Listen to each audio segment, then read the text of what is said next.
Hello, my name is Marcus. I'm the compiler of a collection of therapy quotes entitled 1001 Windmills of the Mind. This is part 404. Due to tech issues, my battery's freaking out on me. My phone keeps shutting out suddenly. So let's just continue. So at the end of part 3, we were doing, let's check the battery here. It says 5%. I gotta keep checking that battery here. We were talking about the Disney film Inside Out. I was talking about the trailer for the sequel coming out in a couple of months. In mid-June of 2024, the film Inside Out 2 will be available. I'm posting this in April of 2024, roughly maybe 2 months prior to its release. So I'm basing what I'm about to say on the trailer. Okay, so in the trailer we see that Joy gets bottled up. Okay, so on the console, the animating expression of the bottled up suppressed Joy is the NU character. Restless, bored. You feel bored if you don't feel joy. Something like that. Okay. Fear gets bottled up. Now, the child had a lot of fears. Okay. Now, later on, when you're going to be reminded of those fears, that's called anxiety. So anxiety means you're afraid of stuff from the past that came up, but you don't remember it. Whereas fear was about the present, real-time kind of thing. Anxiety means you're reminded of those old fears. So anxiety runs the console now, because just living constantly reminds you of the frustration with the mother in the past. Relating, being criticized, okay, being abandoned, being unavailable, mother's piece of tumor, mother not seeing you and saying the right, validating you. So there's going to be a constant anxiety. Group just came in. Yeah, I got a really, you know what, this is funny. Look at this here. It's 4:50. I got a late start here, and I got these tech issues, so this is going to be a shorter video today. Yeah, sorry about today's chaotic video here. It's kind of rare like this. I'm not sure what's going on. My phone is overheating. It keeps overheating now, so it keeps shutting down, and it's not able to draw on the battery, so it's not even using the battery. So yeah. Okay, anyways, let's continue. So this, once again, this is just a guess. This will be updated. I'm only basing this as a speculation on the trailer. So Joy's bottled up. In the first film, Joy was bottled up because Joy's only there when a person's needs are met. When a person's needs are not met, Joy flies away or gets bottled up like Snow White in the glass cage, the glass box, and all this. So Joy is the beingness, it's their authentic self, it's their natural place. Joy normally runs the console, but when the needs are not met, Joy goes away, kind of thing. So Joy, we see Joy suppressed, okay, and the outer expression of the console, sort of the representative of that is the NU character. He says, yeah, I'm bored, I'm listless, where's the joy? I don't feel any kind of joy. So it's in reference to joy, and he's communicating that joy is suppressed. So NU means suppressed joy, that kind of thing. Or NU is what a person feels when joy is bottled up. And once again, joy is meant to be at the console, but when the person's needs are not met, joy gets put down and NU is at the front. Okay, fear is in the bottle. Okay, so the animating surface expression of the fear coming up, being triggered from your unconscious to the present.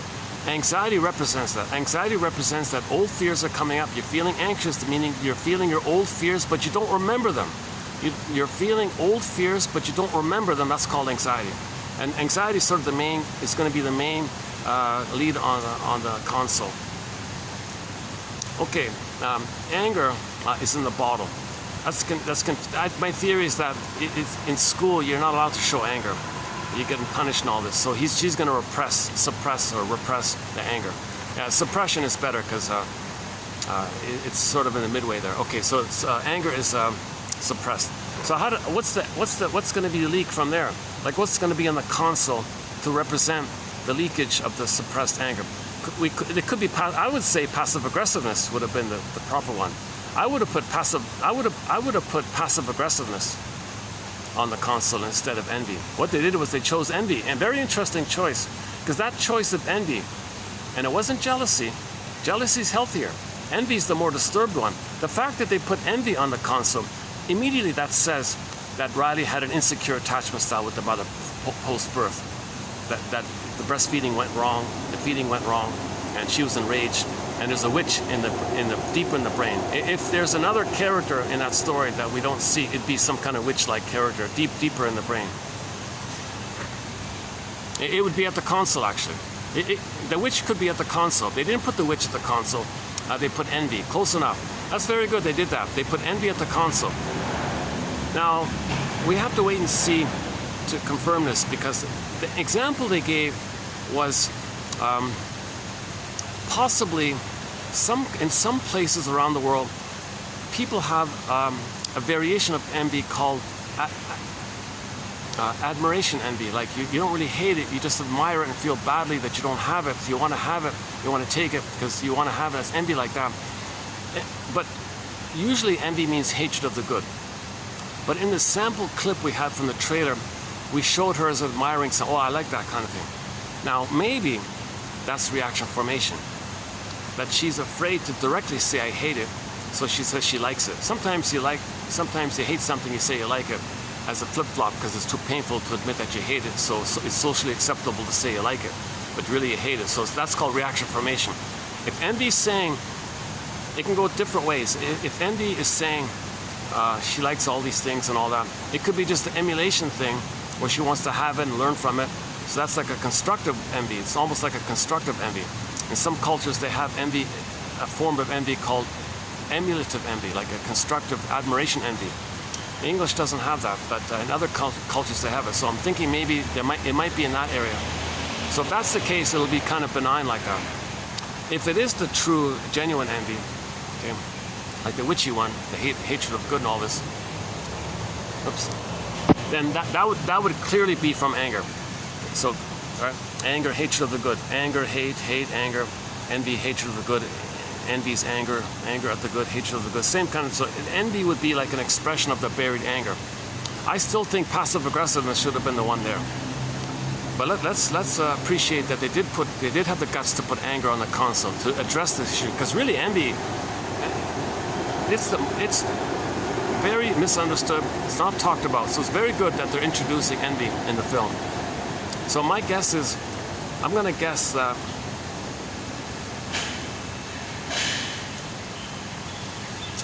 either they were afraid to highlight the envy of it all, but they put envy there anyways, just to say that envy's at the console. But really, realistically, if envy's going to be at the console, then throughout the film, there should be scenes in that sequel where Riley really hates that somebody has something good that she never had herself. If she sees a classmate who has a happy, loving mother, and she never had that herself, because Riley has a cold fish mother, kind of, sort of, halfway, I guess. And if she sees someone else having a loving mother, she might really hate that. Like she might really, she doesn't want to see it because it reminds her of the cold mother she had. So she doesn't want to see it and be triggered. She wants to remove the source of envious feelings. She doesn't want to be triggered of what she missed. So if she doesn't see it, she's not triggered. So she might hate it, so she doesn't want to see it. So if she says how bad it is and sees the goodness damaged, then she doesn't feel envy kind of thing. But she does feel envy, but she wants to remove the source of envy. So if she hates goodness, maybe that's an attempt to not be triggered kind of thing. Plus, envy means the person identifies with the aggressor. If envy's at the console, that means the baby identified with the aggressor. The baby had original goodness. Mother took it away. Mother saw baby's goodness and hated it. The baby identified with the aggressor. Then goes through life being loyal to the mother because they are the mother. So the condition is whenever they see goodness, they're going to hate it the way the mother hated their goodness. So when they see goodness, they're going to hate it. That keeps them one with the mother who hated their goodness, kind of thing.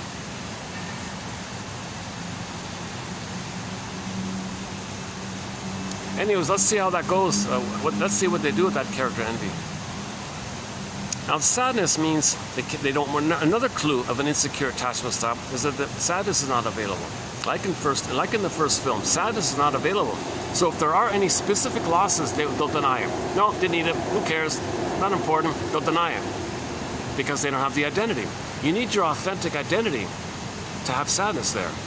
That's lost. Snow White's frozen in the box, so it's lost. disposable balls down the well. So sadness is repressed. So they don't feel sad. That's complicated grief, aggravated grief. They don't accept losses. Now, if the person were to try to admit a loss, that would bring up the anxiety of not getting mother's love. There's an immense fear there. So fear, okay, anxiety is doing double duty. Anxiety at the console is an expression of both fear bottled up and sadness bottled up, because sadness bottled up means the person doesn't have the identity to have sadness available. To admit a loss would bring up the memory and the fear with the mother that caused that. So the anxiety, it's very good, it's very appropriate that anxiety runs the console because it's referencing to all kinds of fears, including not having an identity, which sadness reflects. So sadness being the bottle, anxiety reflects that. Because a person would feel anxious and fearful of old fears of not getting mother's love. Once again, the psychic structure needed to admit a loss is differentiation. Okay? And what we're seeing, Riley doesn't have her authentic self. Because envy's at the console, and sadness is bottled. If sadness is bottled up, that's called complicated grief, aggravated grief, the derailment of the grief process, pathological nostalgia, melancholia. They don't mourn losses. They don't mourn because to mourn a loss, you need sadness at the console. But we see that sadness is bottled up. Now, sadness would be at the console if the person's authentic self is there, but that's what we're dealing with. That Snow White is locked in the ice cage, the ice box, whatever. Or joy and sadness is looped away, repressed away. So again, anxiety is also related to the fears that would come up if they were to admit any kind of loss. Because if you're going to admit any kind of loss, it brings up the issue of the fear of not getting mother's love that would allow the capacity to mourn losses. So anxiety is covering both. Anxiety reflects both fear and sadness. So fear and sadness bottled up on the surface of that anxiety. Okay. Anger bottled up on the surface of that envy. Okay. What else is left? And then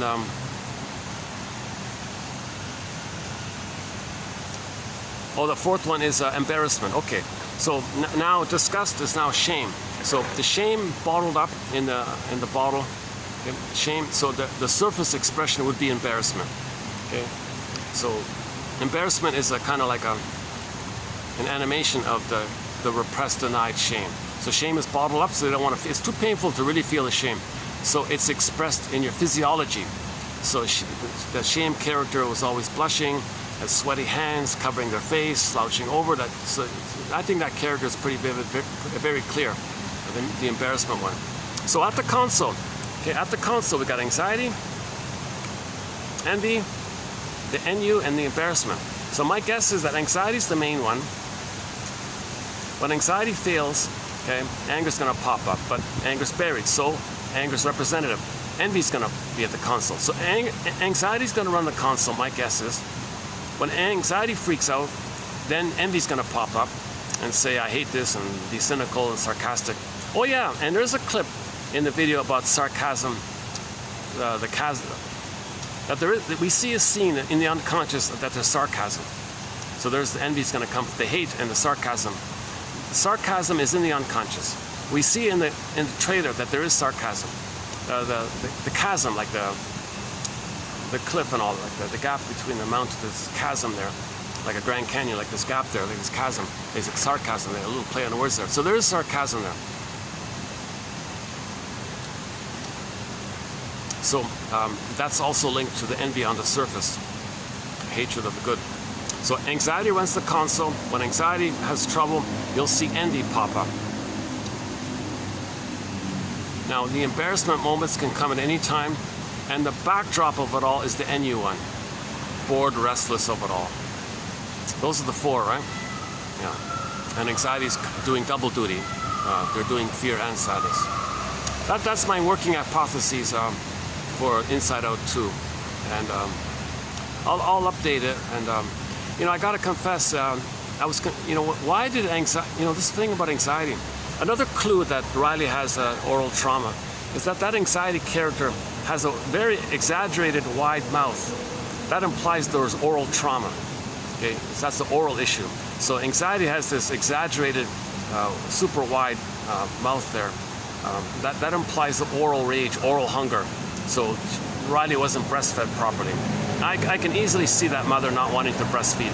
Ew, I don't want to hold the baby. Give him the bottle here.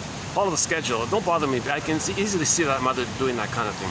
So the result would be that oral rage, which that anxiety character represents. So that anxiety character is a visual of the oral rage, the oral issue, the elongated, exaggerated mouth like that. Plus all the faulty teeth we see. Because usually children who are not nursed properly, they might thumb suck. That's a trauma. And then that can damage the teeth. So we saw the anxiety with all this damaged teeth like this. It kind of freaked me out because when I saw that, I'm reminded of my faulty teeth too, you know, kind of thing. I ate too much sugar as a kid. That wrecked my teeth apparently. Anyway, so that's another thing I don't think other people are going to talk about. Oh, the battery, hold on. Okay, the battery. 9%. Now it's at 9%. It's draining, isn't it? This is the strangest thing, eh? I keep rebooting this and keep unplugging and replugging it in. I don't know what's going on today with my phone.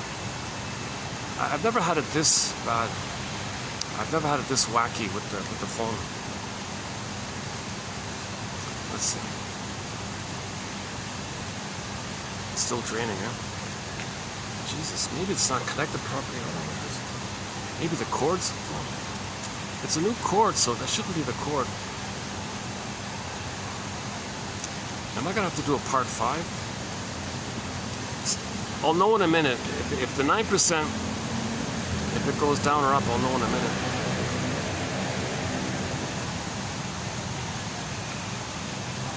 So of course, like in the first movie, we can't live constantly with these old fears coming up. So we need some way of getting back joy and sadness to the console, and getting back the ability to say it's okay to say I'm angry, it's okay to say I'm afraid about something, and it's okay to mourn losses.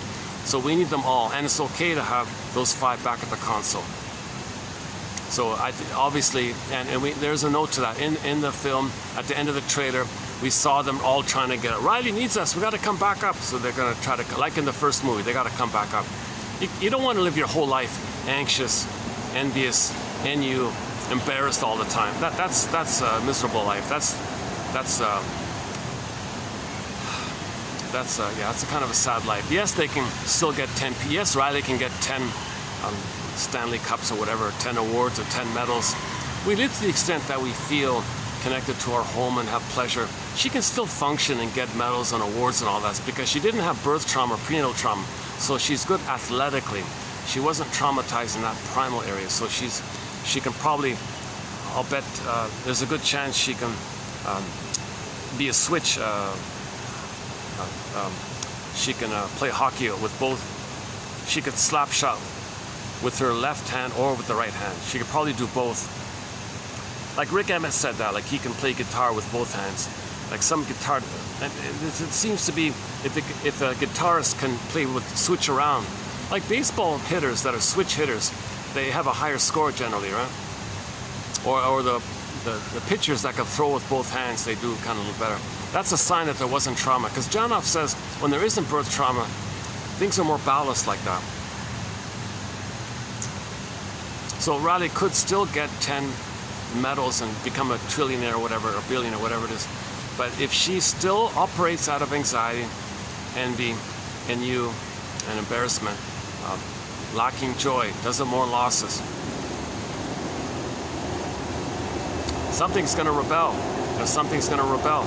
That envy will turn into the witch. In another scene, in a sequel, the envy would be a witch. She'll be more sarcastic. There'll be a sarcastic character, a more vivid, openly sarcastic character. She'll be more open about her sarcasm. It won't be kind of covert like that. Yeah, so the sarcasm would come on the console. The envy would become more witchy. She might become colder and crueler because she's got power and money. So more stuff comes up.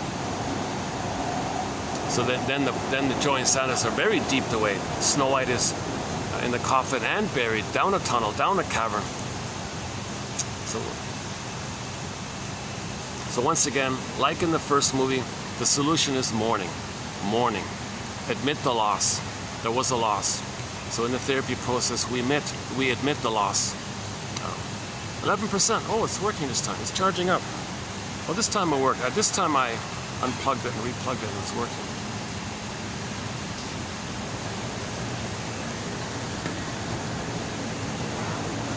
I think I did both. I reset it and unplugged it and plugged it in. Okay, never mind. It's getting dark here anyways. Let's finish this one about the Inside Out. Okay, the film Inside Out starts at Riley's birth. That was part 3, right? Okay. So yeah, so again, in part 3 we're talking about Riley did not have birth trauma because the first memory at birth was the joy. And only joy's at the console. And the first orb was the joy orb. That means there wasn't trauma. Forget about the pleasure principle thing. If you want to use it that, just think, well, there's life force, there's pleasure when they bond properly. When the baby comes out and he bonds with the mother and there's no birth trauma, then there's pleasure there, so you can call that the pleasure. It's too confusing to use that term. I don't know why I threw it in there, but I think the life force is pleasurable. Life force is object seeking. So the Riley was born healthily, luckily, okay? And then there was no birth trauma. So the first emotion at birth is joy. That's all it is. Forget about the pleasure part. Yeah, let's take that out. Okay, the film starts with at Riley's. So we're talking about the first one, the original one, 2015, the first one. That first one starts at Riley's birth, where we see Joy on her own in Riley's mind or the console or headquarters, whatever. Joy is pressing the only button available at the console. As she presses the button, we see baby Riley gurgling with delight. Okay. So a golden orb-like object trundles down a chute and lands at Joy's feet. Riley's first memory is formed. Huge, huge. That means there's no birth trauma. If joy is the first emotion at birth, that's no birth trauma. For a lot of babies at birth, there's going to be rage and shame and disgust. There's going to be there won't be a golden. So she's really lucky that way. Okay, so Joy places the orb into a structure containing Riley's core memories. And that allows, I didn't include it here, but that allows those islands, you know, Friendship Island and Play Island and so on. Now this memory, we can also say, is the internalized parent. So in the psyche, there's a memory of a mother who loved him. So that orb can be like a good mother. So now the psychic structure is being built. Okay? Self in a relation to a good mother. So the golden orb can also stand in for the good mother as well. Can do double duty that way. The construction of Riley's personality includes no direct consideration of implicit or explicit memories, nor, of course, the interpretation of these experiences by the infant through her unconscious fantasies. However, as Pete Docter has said, this is not a scientific film, nor is it a psychoanalytically informed film. Yeah, so fair enough, huh? It'd get too complicated if you went down that road. You see, the implicit memories, anxiety is going to reflect that. Anxiety is going to express those implicit, those forgotten memories, but we're not aware of it. That's implicit memories. Yeah, and the sarcasm we see, that's also implicit memories. Like, why is a person going to be sarcastic in life? That's an implicit memory there, meaning the rage and hate with the mother. Passive. I still think they should have made passive aggressiveness. If they're not gonna, if that sequel doesn't make full value of envy being at the console, and really teach envy, then I think they would have been better off to put passive aggressiveness and teach the world about passive aggressiveness.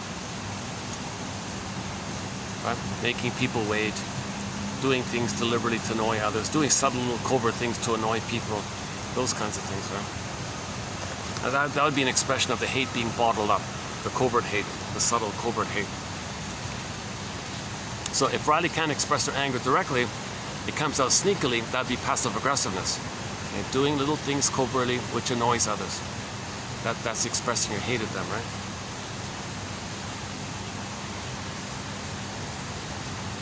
and see, yeah, this psychoanalytic. So we don't see the image of an angry witch in the mind. We don't see that evil queen witch in the mind, because that would be the psychoanalytic approach to it all.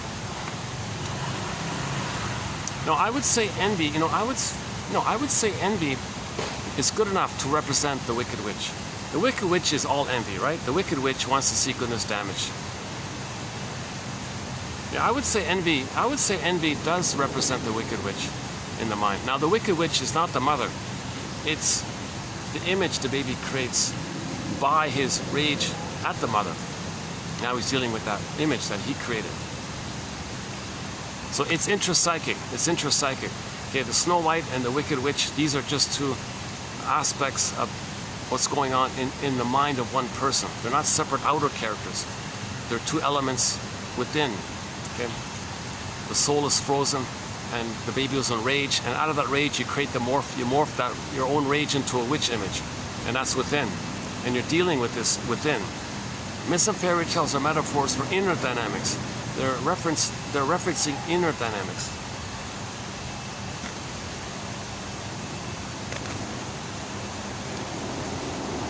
Okay, this is just on a lighter end. Somebody made a point about how do we interpret myths and fairy tales. So just to make an exaggerated joke about it.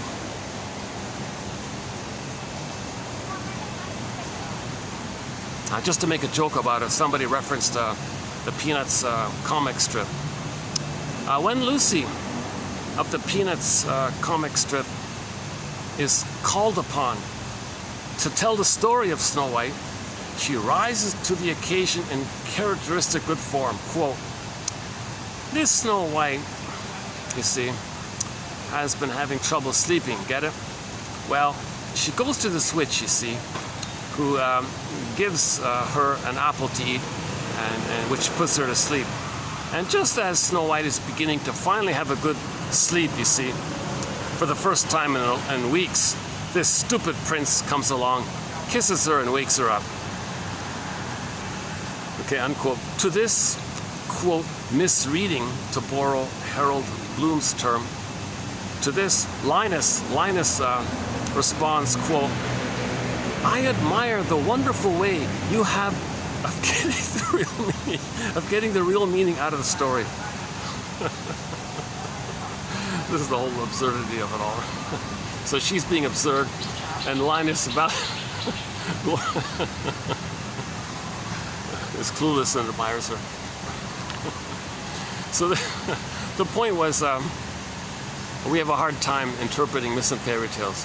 So this comic is in reference to the debate about how do we interpret myths and fairy tales. Okay, so one theory, next one here, fairy tales reflect oral rage. The baby's oral rage, their oral trauma. The missing breasts, the missing mother, the abusive mother is seen by the baby through his rage as a monster. The infant's fantasy of being devoured by the monster is a fear through retaliation of their wish to devour the mother. So the baby feels like a hungry wolf. He thinks that, but it's fusion. So he sees the mother as that. So because the baby has that, the mother's that. So it's not retaliation, it's the condensation. The baby feels like the rage, gulping, voracious hunger, greedy moment. Come on, mother, you're hurting me. I'm desperate now here. I want to gobble you in now. Okay?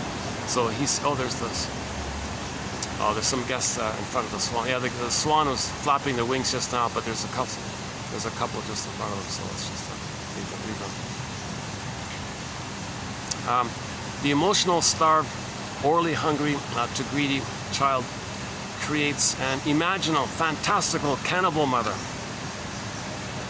So the witch won't eat me, and Hansel and Gretel, the cannibal mother. It's just a dream. It's just an illusion. It's called primary process mentation. And we review this thing. So we're homotraumica. So these fairy tales are enduring. Okay, we'll finally stop with these fairy tales when mothers nurse their babies properly. Fairy tales seem to have a built-in refresh button, inviting us to adapt and repurpose as they make their way into new scenes of storytelling and find themselves at home in new media. For example, in the 1940s, the Bluebeard story had a brief but intense revival in such films as George Cukor's Gaslight, 1945. The phrase gaslighting comes from this film, the Gaslight, 44 film called Gaslight. Okay, Hitchcock's 1946 film, Notorious, and another one here, Secret Beyond the Door by Fritz Lang's 47 film, among other examples. So the motif, okay, of the witch wanting to eat the evil queen wanting to eat Snow White, okay, give me her liver, give me her lungs, and all this. Okay, the male version is the Bluebeard character, same kind of thing.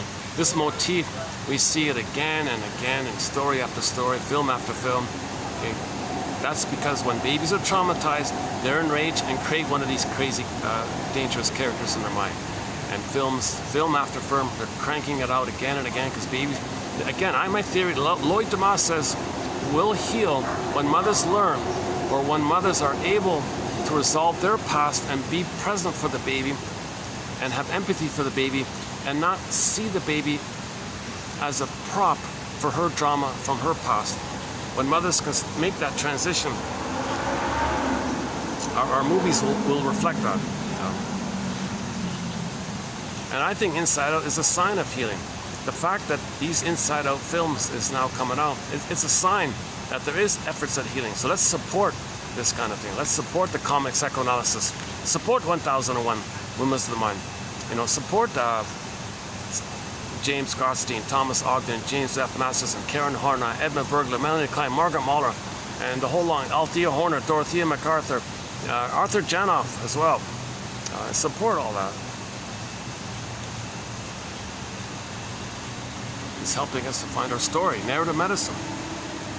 The narrative medicine is to find out why your mother did what she did, then you heal. If you don't know why, you're going to repeat it and imitate her. Berger calls this showing up the mother. Look, world, see how I am now? That's what my mother did to me. That's a big one, that one, right?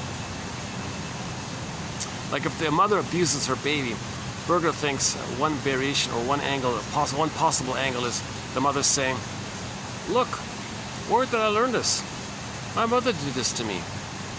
I'm doing this to my child to tell you what my mother did to me. So she's angry at the mother. It's as if maybe she's kind of like embarrassing the mother, showing up the mother. So she's showing her anger at the mother while being the mother. At the same time, showing her anger at the mother while being her at the same time.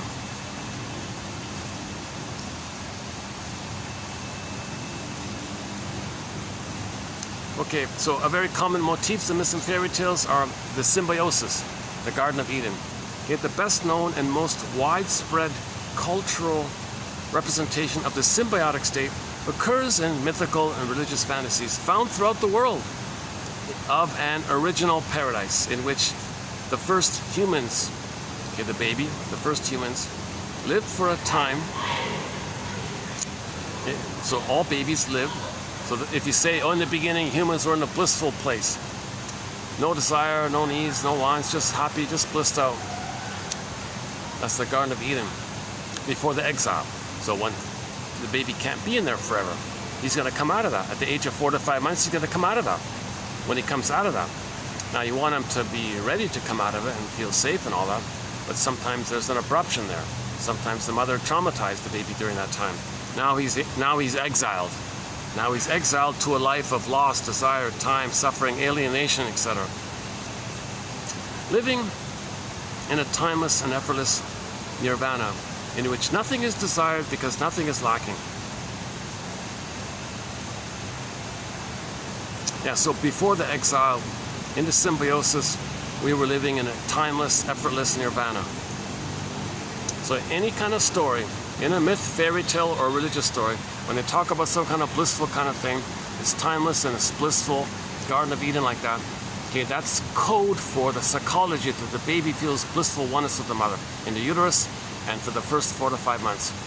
And this whole issue of, can he leave it peacefully, or is he going to be expelled, like pushed out prematurely? And now he's got all the trauma and the witch imagery and the rage and all.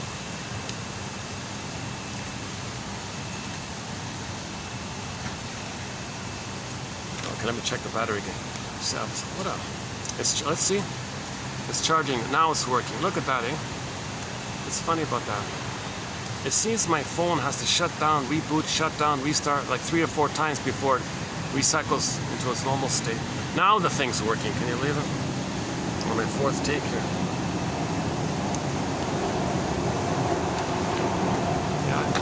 I love it. I kind of like this little simple little phone. They call it a kid's phone. It's a very basic little phone. They don't make these anymore. It's a very simple, very modest, simple phone. But it's sturdy, like it works well. And the mics are good, like the audio is pretty good, right? Lighting is a bit iffy, but I think the battery's the issue now. Okay, never mind. Okay, let's not, okay, I'll just mention it briefly. So when in a marriage in fairy tales is not meant to be taken literally. So if you see a marriage in a fairy tale, that's not literal. It's about relationships inwardly, that there's going to be some kind of peaceful cooperation within. If there's some kind of inner harmony taking place, that might be seen as a marriage within. Let's not focus on that too much. That's Robert Bly, yeah, one of our mentors, guest mentor.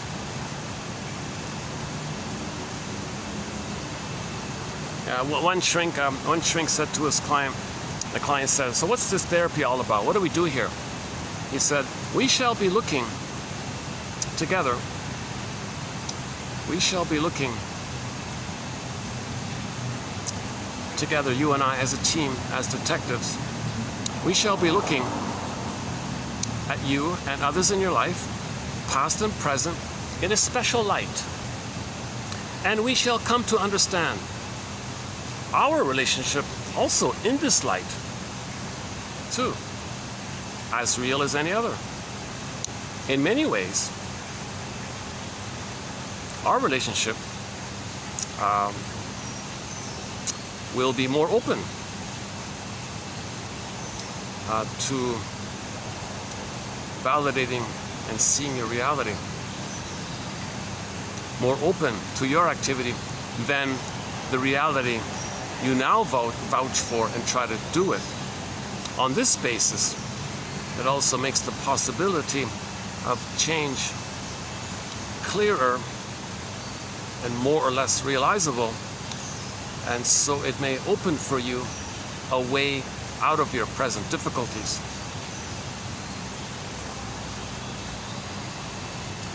Here's my favorite. Yeah, I like next one's better. I like this one here. This one's better.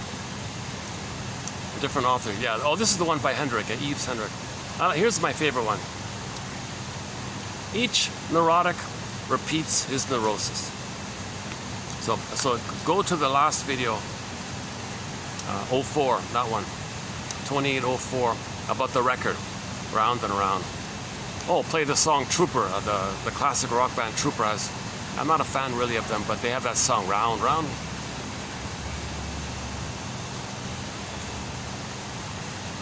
So that loop between the baby and the mother, it's like a circle. It's around and around, right? And new situations, we recreate, restage, replay that scene. The present is a metaphor of the past, because emotionally we're still in the past, hoping for a better past. Or we recreate it to know the past. So every neurotic is a music enthusiast, but he only has one 45 disc record.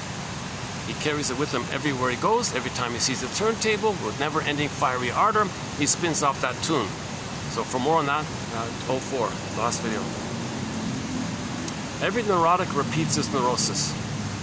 Unfinished business, looking for a better ending, looking to master the trauma. You can't. Past age 3, there's no time machines. You can't correct that kind of thing. Nothing in the present is what you needed back in the past. So when there's trauma, Janov says, we end up with this unconscious hope for the fulfillment of old unfulfilled needs. Martha Stark calls it that's what she means by the phrase relentless hope. It's like a pathological relentless hope. You're still in the past with that old hope that you're going to get that original proper love experience with the mother back in the nursery. That's a relentless hope. And you're not aware of it. So you keep repeating in the present, always being disappointed. So either you do it directly and get disappointed again, or you find proxies to play you and you disappoint them, and they play you being disappointed. Different ways of doing it. The analyst has vastly more opportunity to observe that the neurotic's unconscious emotional attitude to very different environmental situations is repeatedly the same. So the client doesn't see it. New situation, new place, new time, but your emotions, the same old emotion spinning around. Now the observer can see this, but this isn't the past, this isn't the nursery. I'm not your mother from decades ago. I can't play you from decades ago. Well, that's what he's doing. Each neurotic repeats his neurosis. The same drama is played repeatedly with different casts and sets. Enter the song by, what's her name? Same script, different cast. What's her name again? Whitney Houston. She was a co-singer to the lead singer called Same Script, Different Cast. That's pretty good for that one, right? About some, playboy doing the same thing over and over again, that kind of thing. And she said, no, I see this here. The same drama is played repeatedly with different casts and sets. So the present is just a new cast, a new set for the old drama. You're playing the old drama over and over again. What the client needs is a better play, not the effort to make a success of the old play with new actors and scenery. Yeah, that's a good one. That's one of the better ones. Repetition compulsion. Yeah, that's a good one. In the show Heck Ramsey, a TV show Heck Ramsey, we have a major thread called Psychologically Minded Film and TV Show Quotes. One comes from the TV show called The Heck Ramsey, starring Richard Boone, the guy who played Have Will Travel. That guy. So he sort of played a continuation of that Paladin, where do you roam? That guy. So he kind of played like an older version of that character. And he was in love with some girl, but he was worried, and he wanted to know whether or not she was emotionally available to love him in the present. And her reply to him was, oh, don't worry, Heck Ramsey, the past is to be remembered, not to be lived as the present. So he felt relief by that at that moment. Because if she didn't say that, that means her battle with her mother that she replayed again and again, she's going to continue with the guy. But he's in his 70s or something. He doesn't want to play this old battle of hers from the nursery. Can she be in the present? Can the two be in the present and be friends in the present? Or is she going to just use him as a prop character for her drama in the past? So we don't need to just try to keep trying to master the past again and again with new scenery, new set, new characters. We need a whole new play called mutuality, forgiveness, and understanding, seeing, so on. To get to this healthy play, healthy way of living, we need sadness at the console. Right? Inside Out is a film about loss and the importance of mourning, getting sadness at the console. The analyst makes no effort. So what about? Okay, just a reminder here. This mild one here. The analyst makes no effort to convince the client that because he says so, the statement must be so. No. Interpretations are invitations for mutual exploration. The shrink said, "It seems, perhaps. What do you think? Maybe. I wonder. What do you think?" The analyst states what he believes is so. I believe this to be. At no time does the analyst promise anything, promise cure, but he maintains that cure is, to a considerable extent, dependent on the client's ability to perform his part of the task. So the cure is going to depend on the client. Is he going to free associate? Is he going to say freely what comes to mind? Even if he's afraid to do so, will he reveal that? And will he say, it's called free association, say what comes to mind? Stinger personalities can't do it, they won't do it. Because they're afraid the moment they do so, the therapist, suddenly the monsters get eaten, so they can't do it. They're in survival anxiety. So they'll attack the therapist, blame the therapist. Now it's an outside-in issue. No, healing is an inside-out job. Heal the man in the mirror. So Michael Jackson, you want to heal things on the outside, start with the man in the mirror. It's kind of like an inside-out kind of thing.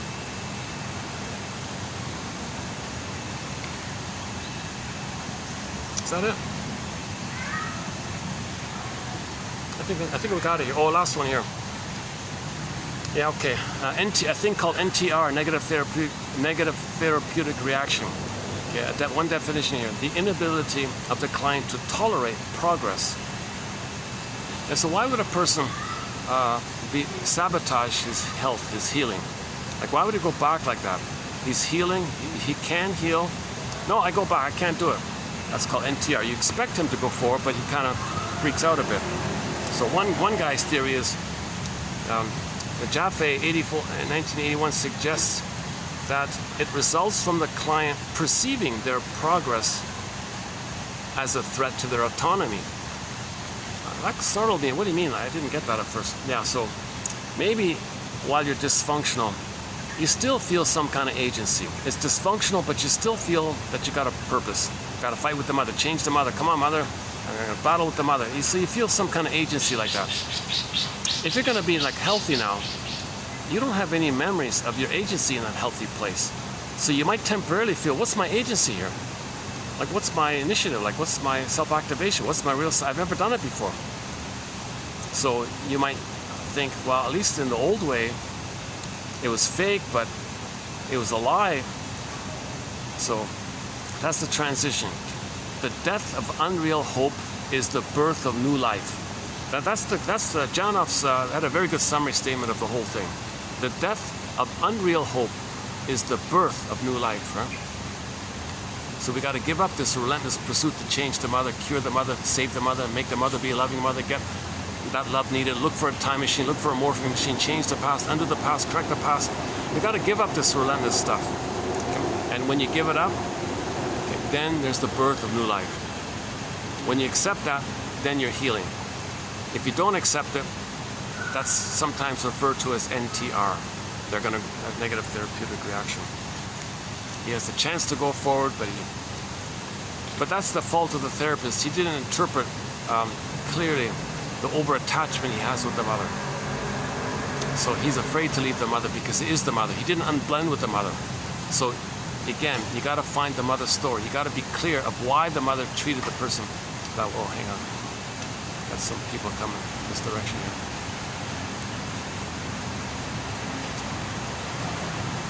I guess I could go back to the other spot now, right?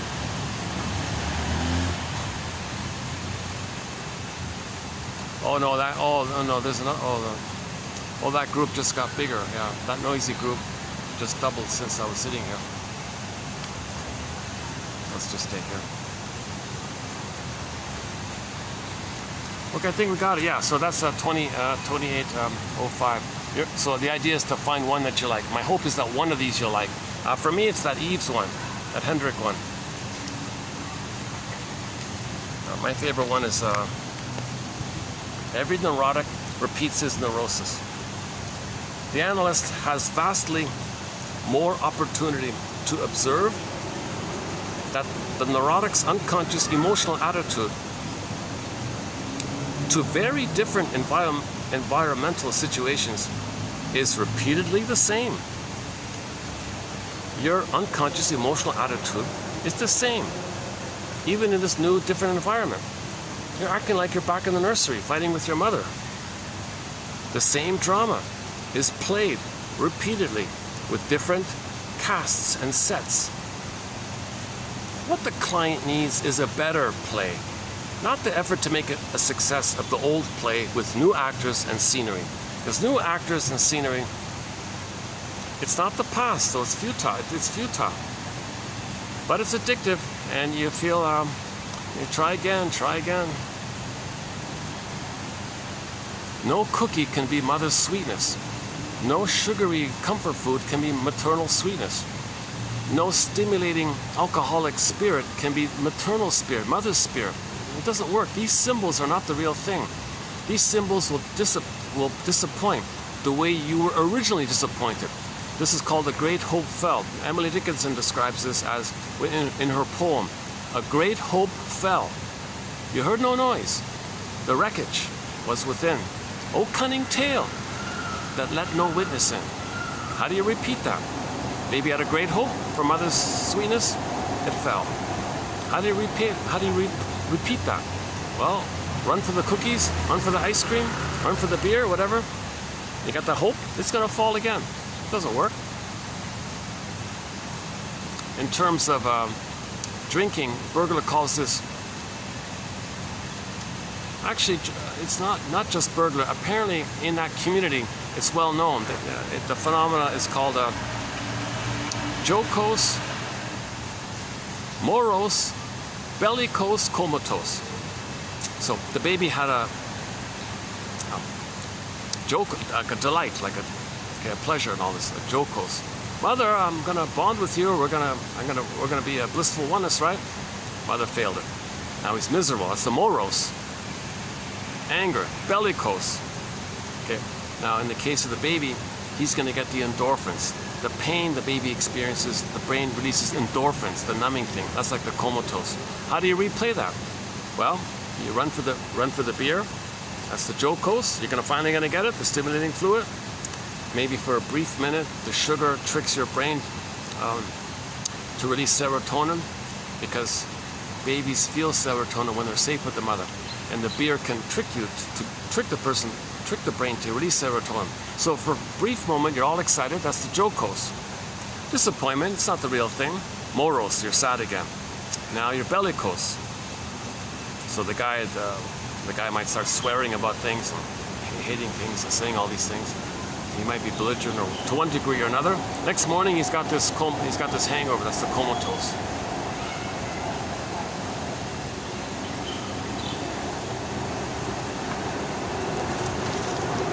Yeah, the first one was funny. It's nice to have a comedy one here once in a while. The first one with the Lucy and the penis, the Lucy and Linus one. I admire the wonderful way you have of getting the real meaning out of the story. Jesus. But this is a key one here. The second one. Fairy tales. All of these monster images, the myths and fairy tales. Okay? It's in imago. It's related to oral trauma.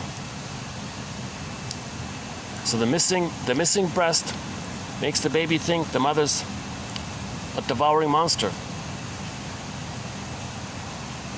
He feels like a hungry wolf. The mother's a hungry wolf. The mother's a cannibal mother now. Like the Snow White story. Okay, now when we're talking about instead of the evil witch, sometimes it's the Bluebeard. The Bluebeard is just a male version of the evil witch. You see, the evil witch is the Bluebeard. It's a similar kind of thing. Okay. Yeah, okay. So again, the bliss. I think the added point here is this emphasis that in the symbiosis, nothing is desired because nothing is lacking. So think about that. The baby's in a blissful state. He doesn't really want anything, right? Because nothing is lacking. His needs are continuously, simultaneously.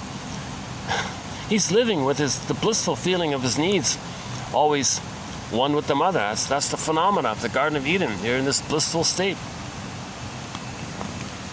Another one here.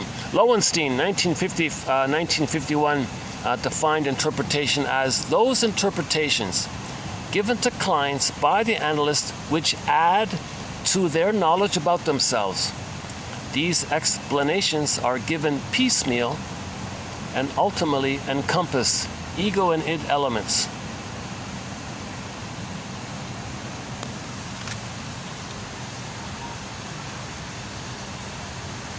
Oh. Well, hang on. Oh, it's okay. I'm just gonna move. Did you want it? It's okay.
Yeah, Martha Stark has a thing called empathy statements.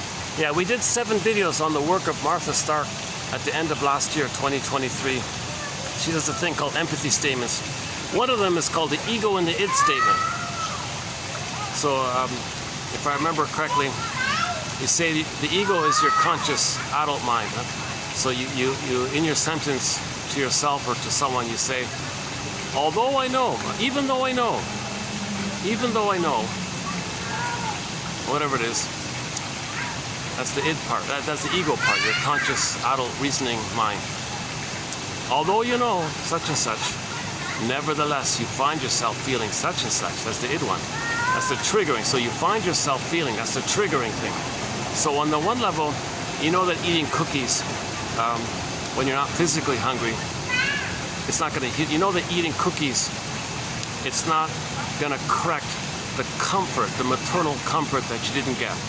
So although you know eating ice cream and cookies, it's not going to undo the missing mother's comfort that you didn't get, right? Although you know that, nevertheless, you find yourself ripping open the box and gulping down a couple of cookies. So that's the ego and the id. You know something, and then the id is the feelings that come up. So at least if you do that and kind of step back a little bit and try to hold it to, it gives you a little bit of a pause kind of thing, and it might support your ego side when you do that. When you observe it, you're strengthening the ego, and maybe it can make you stronger to realize it's not necessary to search for mother's love in the cookies. Just admit that you didn't get mother's comfort and feel the sadness and accept that reality somehow. Yeah, so once again, December 2023, we did 7 videos on the work of Miss Martha Stark. She's a friendly, kind of, you know, humorous, kind of easygoing, friendly kind of. She's not is she a medical doctor? I think she is. Yeah, I think she is a medical doctor who then became a talking cure shrink kind of person. But she's sort of the rare kind of friendly type, you know. She's sort of a blend between like she's kind of like a mild Karen Horney, like a friendly, mild Karen Horney light with the analytic mind at the same time. So she's personable and acts in a kind of very friendly way. She'd be like a cross between, you know, someone like your best friend or something and a shrink or something. She's kind of like a little bit like that, right?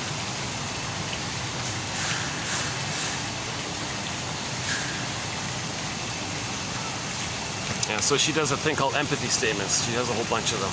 That's one of them, called the ego and the id statement. So interpretations do that. They point out the both sides of it. On the one hand, you think, and yet on the other hand, you notice this. So the one hand is the thoughts, the other hand is the feelings. One is reasonable, one is the irrational. Like you're trying to hold it to the ego and the id. Oh my God, that book, Mr. Freud's famous book, The Ego and the Id, it's now 101 years old. Last year was its birthday. Yeah, last year the psychology people celebrated the 100 year birthday of that book, The Ego and the Id. Now it's 101, right? How we do it? Let's see. Let's check the battery again. It's working, right? Yeah, look at that. Now it's working. Yeah? 5:45.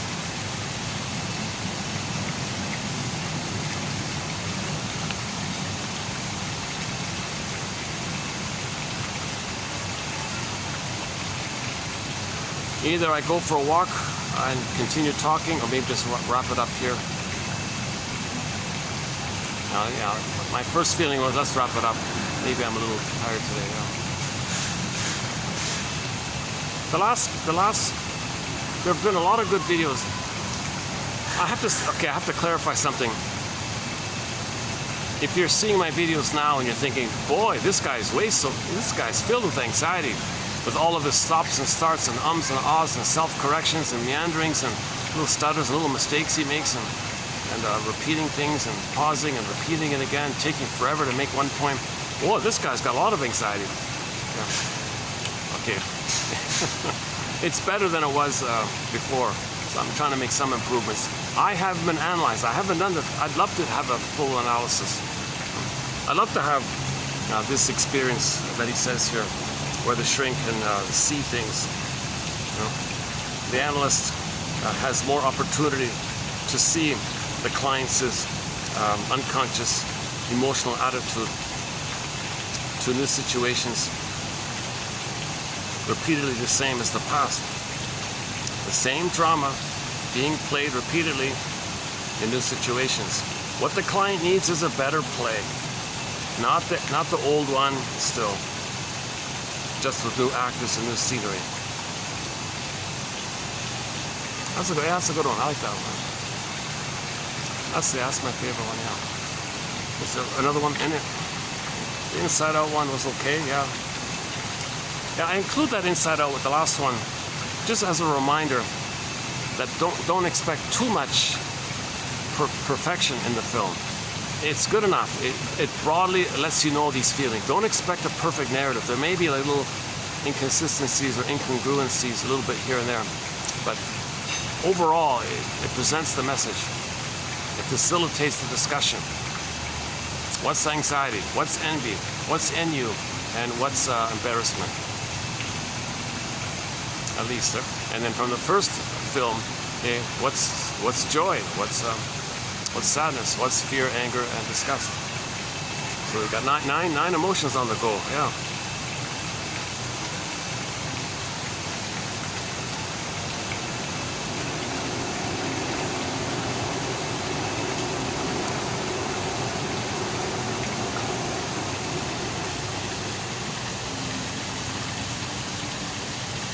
Yeah, once again, Inside Out. So Pete Docter has the declared intention of educating us about our emotions in a world where it seems, or in a world that seems to devalue inner life. That's outside in. No, it's inside out. We gotta come from our embodiment and inside out. If you feel empty, then you're grasping outside trying to fill your emptiness. It doesn't work like that. Forget this outside in, it's inside out. Now your outside is also an expression of the condition of your inside as well. Right? That's sort of a different angle there. All right. What else? Anything else?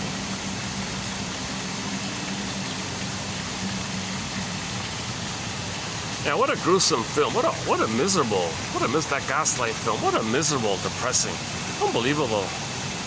It's more like a horror story, really, than Gaslight.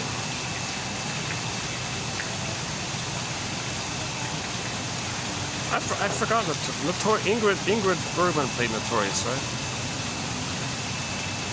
Is that the one with the? Oh, that's North by Northwest.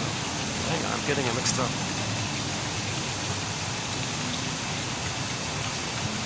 Yeah, let's watch Notorious again. Yeah. I've never seen this other one, Fritz Lang's Secret Beyond the Door. Obviously, it's not a scary kind of film.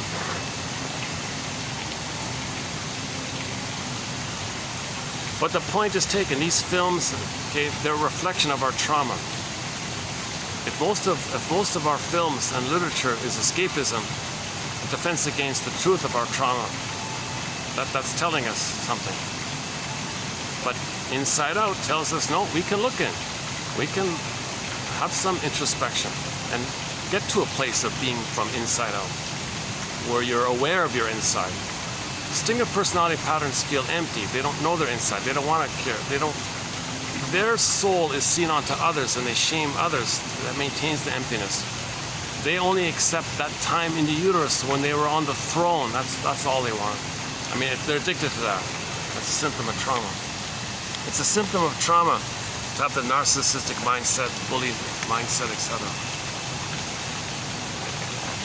Oh, hang on a sec. Oh, look at that. It shut out on me. It shut out on me again. Well, for some reason, this battery's now shutting out. Wow. I need a new system here. What is it? Now it's 75. Look at that. It jumped up to 75%. Wow. You know, it might say 75, but a minute later it jumps down to 0. I can't tell what's going on.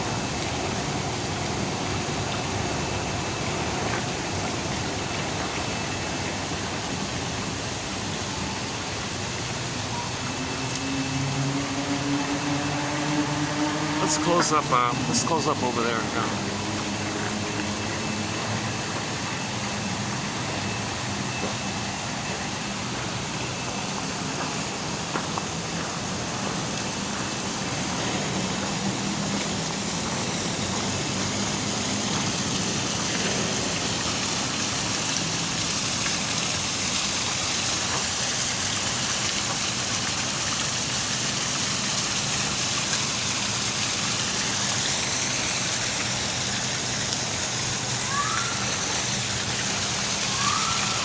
Why don't we just close up here? You know, yesterday I closed up with this scene here, I think. Something like that, right? I don't know. It's different. I'm not getting it. Is it that? Let's look for a nice little scene to close up the video on. Let's see.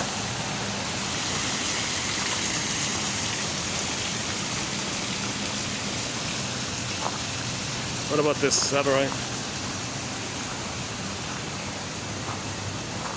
Okay, well, thanks very much. This has been part 4 of 4 of 2805. Some miscellaneous quotes. Yeah, oops. What about that one?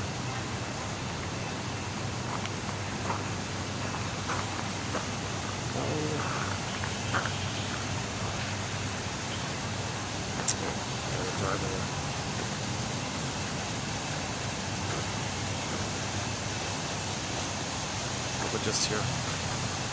It's only a few minutes of light left here anyways. Any final thoughts here? Yeah, the first one's the comedy one, yeah. So refer to the first one, the comic between Lucy and Linus.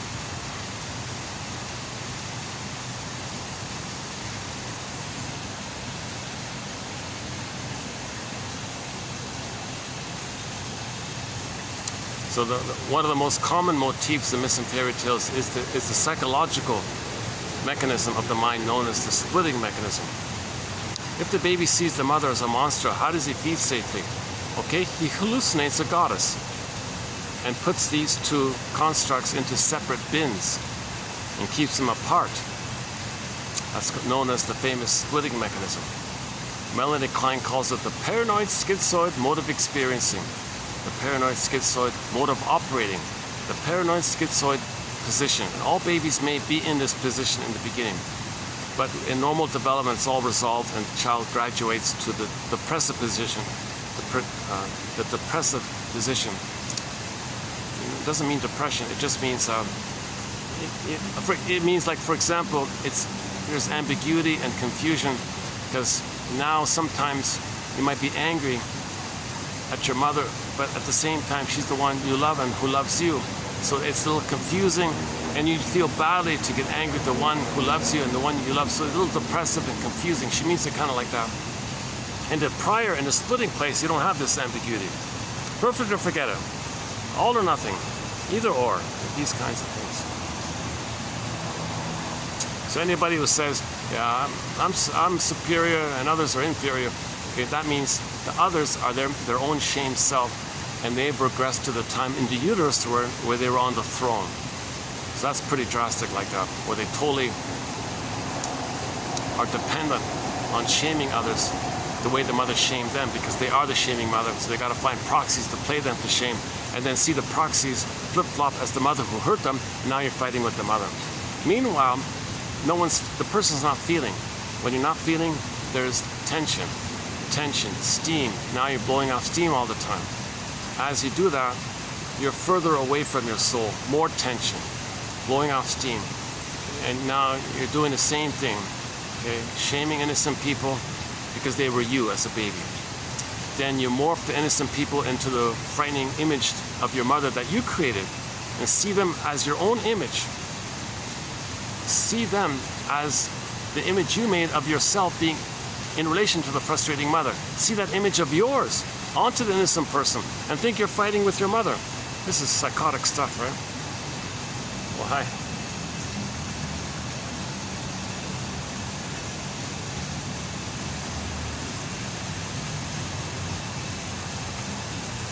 What are the stuff?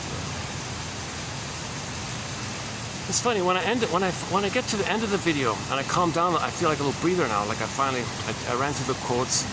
I did it with my own anxiety. Now the thing's over. I can calm down a bit. I got through it. I can breathe a bit.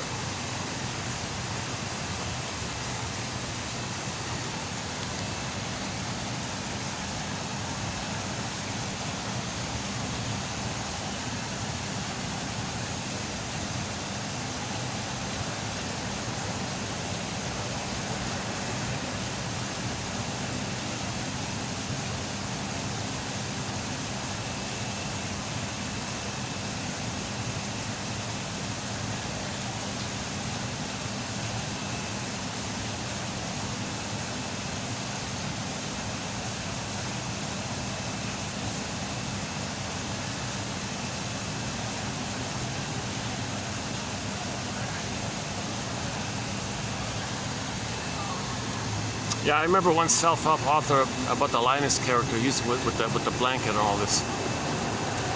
She compared the use of our defense mechanisms, like the teddy bear blanket. Defense mechanisms are kind of like that link to the mother. Dysfunction and trauma is the repeating, and dysfunction is the link to the mother. So that behavior is kind of like a blanket, like a teddy blanket, or the teddy bear, or the blanket like Linus had. So in one, there's one cartoon where Lucy was trying to, come on, get rid of the blanket, will you? So the self-help author says, we have to kind of let go of this old, clinging fear of leaving the mother. It's hard to admit, it's hard to be ourselves when we don't have any memories of the mother accepting us. So if we're going to be ourselves, we're going to feel that emptiness that we felt when mother did the shaming back then. That feeling is called the theories, or persecutory anxiety, or abandonment depression, Masterson's phrase. So the way out of it is to see the two sides. Like in Orestia, see the two sides, okay? And then he's clear. He's all in the clear. It's a metaphor. Orestia is a story. Orestia is a metaphor of trying to separate from the mother when you never got her love. And if you try to separate from the mother, another version of the Orestia was what we've been saying before. Some mothers feel the oneness of the baby. And if the baby has autonomous thoughts, if the baby has initiative to be themselves, the mother withdraws her support. She punishes the child. Oh, really? You're going to have your own thoughts? You're going to betray me and leave me? You're with me or against me? The mother might say. Baby freaks out. No, okay, well, I'll do what you want, mother.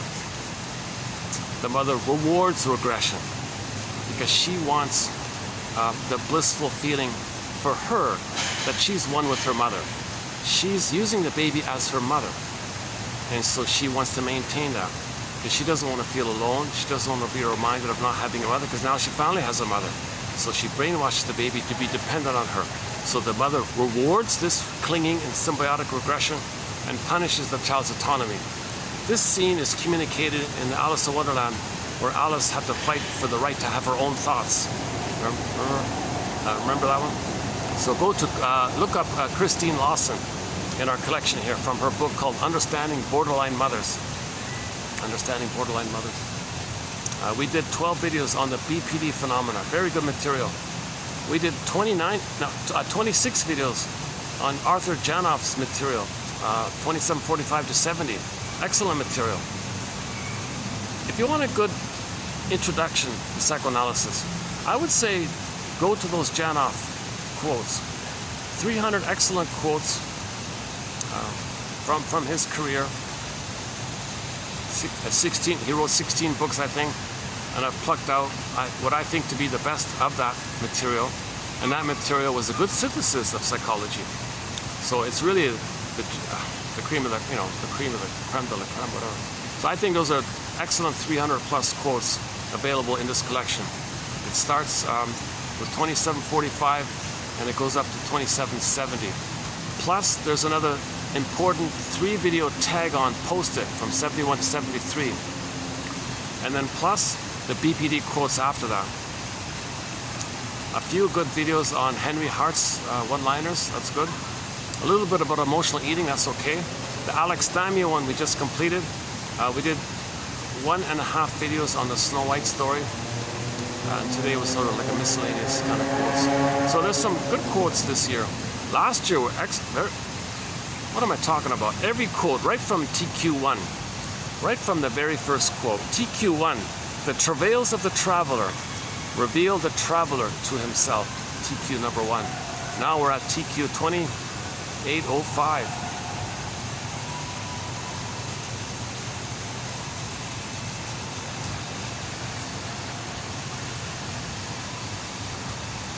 So many videos are in multiple parts. So overall, there's over 10,000 quotes now. And once again, if 1 out of 10 you like, each person can have their own customized, individualized, unique for them, personal to them, their own 1001 Windmills of the Mind, their own catch-a-smith.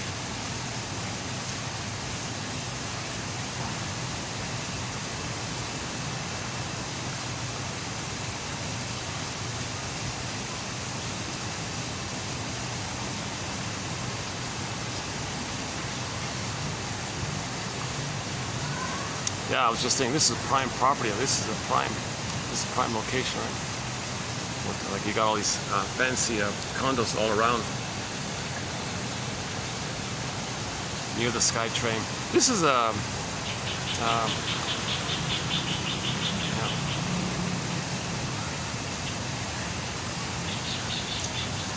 this is really quite valuable because there aren't many like where I am in my area. There aren't really any little parks to go to. This is the closest thing I can find. The closest city park, oh my god, it's packed. Yeah, it's nice and all that, but it's packed,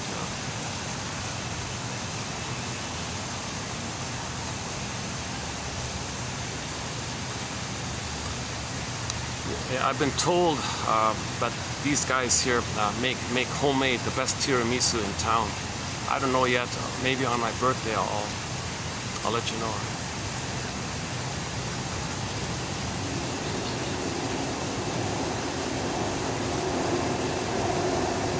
That sound you're hearing is the SkyTrain.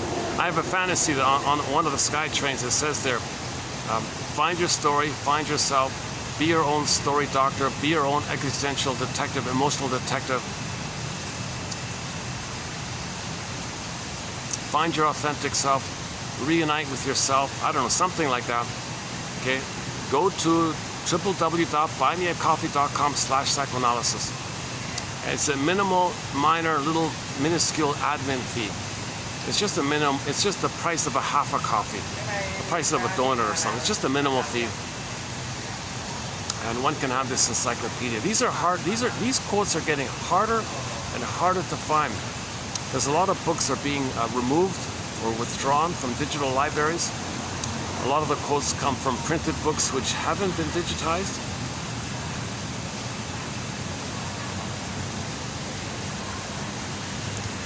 Luckily, most of Edmund Burglar's books are now digitized. Now, a little surprise, a nice refreshing surprise. Most of Edmund Burglar's books, not all of them, but it's pretty good. I still haven't read all of his articles. You got to pay a huge fee to get access to those old journals. But there is one book called the selected article, or the selected works, or no, the selected articles of Edmund Burglar, and they bundled up 70 articles of his. But he has over 300. So those other ones I don't have. But from those 70, we plucked out a lot of great quotes from those 70. He has 24 books as well. Some little mini books and some really, thick books.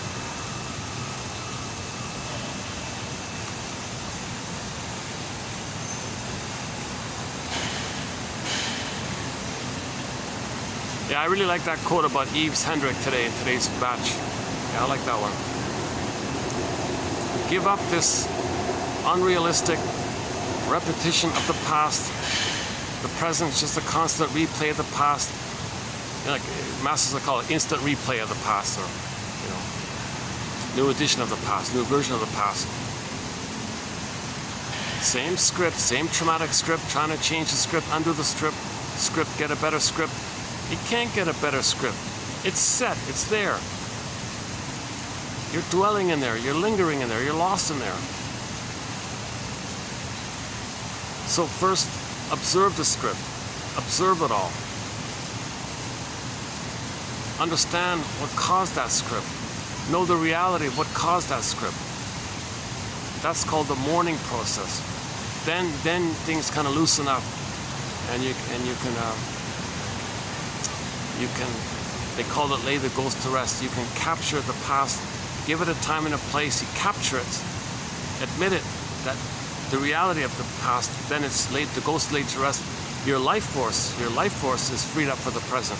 If you don't do it, your life force is driving that loop again and again, driving that record, repetition compulsion. Paul Libby-Russell is sort of our lead author here. If you go to 2119 on repetition compulsion, Paul Libby-Russell sort of leads us on that one. How long is this video? This is an hour and a half. Parts 2 and parts 3 were about half an hour each. It's 2.5. So this is about a 3-hour video. Yeah, that makes sense. It started around 3. Now it's about 6. Yeah, 6:07. Yeah, okay. I don't feel like I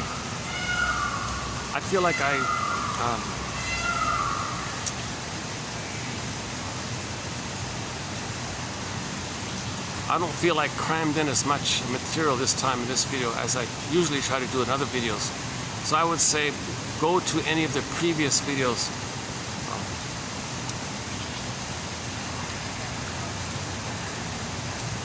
Where I'm feeling kind of refreshed, and I feel a little sluggish today, a little tired today. So I think the 2 videos ago was good, the 03 one. I think I crammed in a lot of material that one. If you randomly click any video for the past year and a half, you'll get some. There's a 9 times out of 10 chance you'll get a pretty good overview of repetition compulsion, the stingers and the clingers, okay, the double think and the trance logic, okay, the scapegoating phenomena, the emotional triangle phenomena, okay, and so on. And of course, the secure attachment style, the 5 parts of the secure attachment style. Babies need what's called a secure attachment style. Now, Riley got the first 2, paradise in the uterus and no birth trauma. That's great. So that's why she's athletic and kind of confident. She'll be probably good at school. She probably got the basics down, right? The problem is later on with relationships. That's going to be the problem. Oh yeah, see, another thing about that trailer in terms of relationships, maybe, I don't know, but it's conceivable that they're going to make Riley be obsessed with this Valentina woman, this attractive Spanish woman, I guess. And she's going to want her to be the good mother that she never had. So they may do it that way. And that would be consistent, because the mother seemed to be kind of cold herself. So she may search for a good, loving mother. So we saw in the trailer she was infatuated with Valentina, and she didn't care about the guy who was infatuated with her. She seemed indifferent to him, treated him like a brother or something. But all of her fascination was with the pretty girl, right? So it's possible it's just normal, admiration, somebody who's older and wiser and all that. But or it could go down that path, because some clues in that area is, number 1, the general milieu of the overall, hold on a second.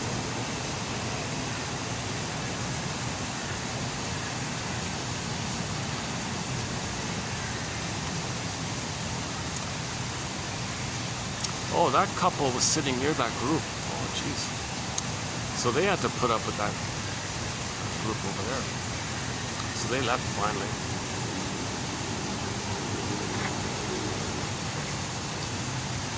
And it kind of gave me a little bit of a. No, they don't hear me. I'm okay. They don't hear me down here. They would only hear me as they were walking out. That's the only time they'd hear me. Right? Yeah, they were way at the opposite end, so they didn't hear me. That's good, yeah. So I've been reassured that I'm far enough away from anyone, so I'm not bothering any guests. The only time you hear anyone here is if there's a group and they start really getting loud like that. That's the only time you really hear anybody. You don't hear like little conversations at these tables. There's enough background noise all around. Everything's kind of muffled. White noise, I guess they call it. Right? Yeah, so yeah, the general milieu of the current times with films is this over-the-top bombardment of LGBT propaganda and all this. It's everywhere you look. My God, images and. Anyways, so I'm thinking because of this constant PR campaign in this area, that's a separate topic of why that's going on. But anyways, maybe they might steer it that way. Clue number one: they kind of dressed her in a tomboyish look, right, with the haircut like that. Number two, she's interested in sports, but that just means she's healthy. That doesn't mean anything. But hockey traditionally it can be a sublimation of anger. You know, she can hit the stick, hit the puck, and all this. That's not enough. But the real clue is the cold fish mother and her over-the-top enthusiasm to wanting to make friends with that Valentina lady, a few years her senior, very attractive, popular girl and all this. And she looks relaxed and calm and pretty and all this. So maybe she thinks, geez, I wish she could be my good mother that I never had. I don't know, just a big question mark. But I only include this because of the clue of that over-infatuation she showed in the trailer, plus of the climate of almost everything you see from TV and billboards and advertisements. Most of it has this LGBT tone or implication or implied or veiled, or sometimes it's overt, sometimes it's subtle, sometimes it's suggested. Like most of the ads show implies this kind of thing. We do have an undeveloped thread on propaganda, so maybe we can go back to that one day and pick up on it. Like, what is this about? What is this propaganda about? Bombarding everyone with this stuff. You know, Lucy Holmes says, you know, maybe it's appealing to women because a lot of traumatized women, they're looking what do women in the question of what do women want. She made the half joke, half serious. She made the comment in the context of her argument. At one point, she said, "Oh yeah, what women want is another woman in a man's body for the symbiosis." So you see the confusion there like this. Some women didn't get the maternal oneness. Mirror, mirror on the mirroring, right? Back to Snow White. They didn't get that mirroring from the mother. So if they find another woman,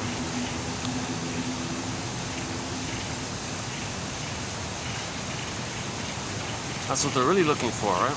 They just want it veiled, hidden in the man's body, but they want the woman underneath. So maybe they think, well, forget that. Why don't women just directly seek mothering that way?